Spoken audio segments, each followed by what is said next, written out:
मैं इस बात की पुष्टि कर सकती हूँ कि राष्ट्रपति ने क्षेत्र में मध्य पूर्व में कई साझेदारों, सहयोगियों और नेताओं के साथ बातचीत की है। उन्होंने उत्तरी इराक में हमारे सैन्य अड्डे के संबंध में कुर्द नेताओं से भी बात की थी। लेकिन जो भी रिपोर्ट ये सुझाव देती है कि राष्ट्रपति ने किसी योजना पर सहमति दे दी है, वो पूरी तरह से गलत है और उन्हें प्रकाशित नहीं किया जाना चाहिए।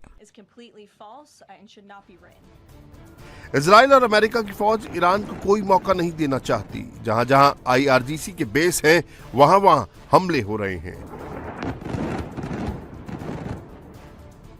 ईरान की सबसे बड़ी ताकत उसकी मिसाइल है। अमेरिका और इजराइल ईरान की उस ताकत को कम करने में लगे हैं।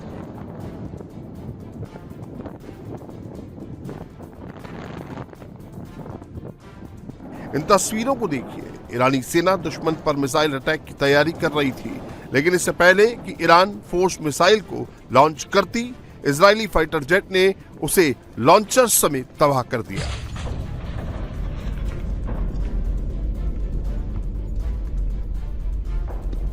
अमेरिकी एयरफोर्स भी चुन चुनकर ईरान की मिसाइल और लॉन्चर को टारगेट कर रही है। IRGC के कमांड सेंटर, मिसाइल और ड्रोन डिपो को उड़ाती जा रही है।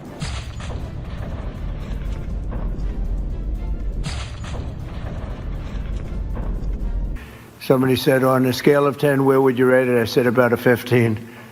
And we're going to continue to do well. We have the greatest military. Missiles are being wiped out rapidly. Their launchers are being wiped out. They're attacking their neighbors. They're attacking their, in some cases, allies, or not so long ago, allies. Iran के खिलाफ अमेरिकी फौज नए नए हथियार निकाल रही है। ये अमेरिका की बिल्कुल नई प्रेसिजन स्ट्राइक मिसाइलें हैं, जिनका इस्तेमाल ऑपरेशन एपिक फ्यूरी के दौरान पहली बार किया गया है।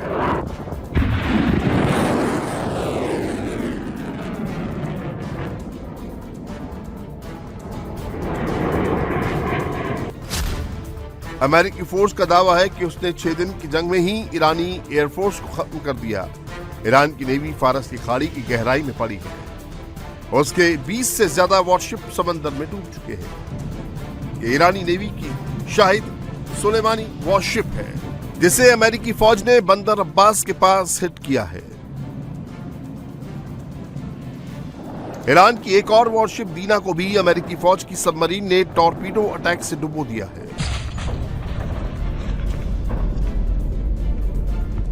The Iranian Air Force is no more, built for 1996, destroyed in 2026. The Iranian Navy rests at the bottom of the Persian Gulf. Combat ineffective, decimated, destroyed, defeated, pick your adjective. In fact, last night, we sunk their prize ship, the Soleimani.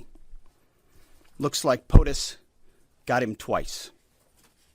Their Navy not a factor. Pick your adjective. It is no more. अमेरिकी सेना लगातार Iran पर प्रहार कर रही है। Trump तो यहां तक दावा कर रहे हैं कि ताबड़तोड़ अटैक से ईरान पस्त हो गया है। वो अब बातचीत की टेबल पर वापस लौटना चाहता है, लेकिन ट्रंप अब क्लियर है, जब तक ईरान को पूरी तरह से नहीं तोड़ेंगे, तब तक छोड़ेंगे नहीं।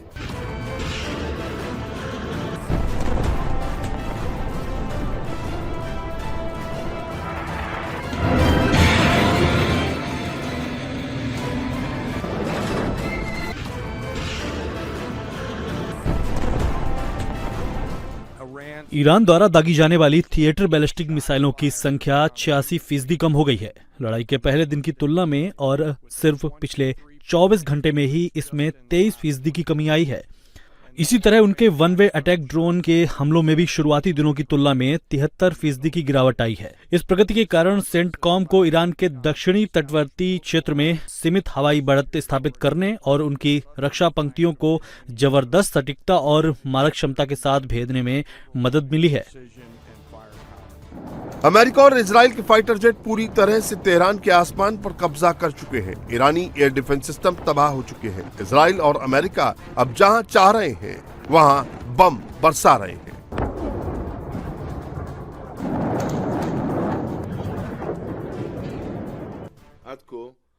अब तक हमने लगभग 300 ईरानी रक्षा प्रणालियों और बैलिस्टिक मिसाइलों पर हमला किया है, उन्हें नष्ट किया है और निष्क्रिय किया है।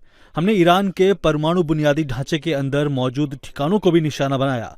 इसके अलावा हमने तथाकथित आतंकी उद्योग और रणनीतिक हथियार उत्पादन नेटवर्क से जुड़े लक्ष्यों पर भी हमला किया है।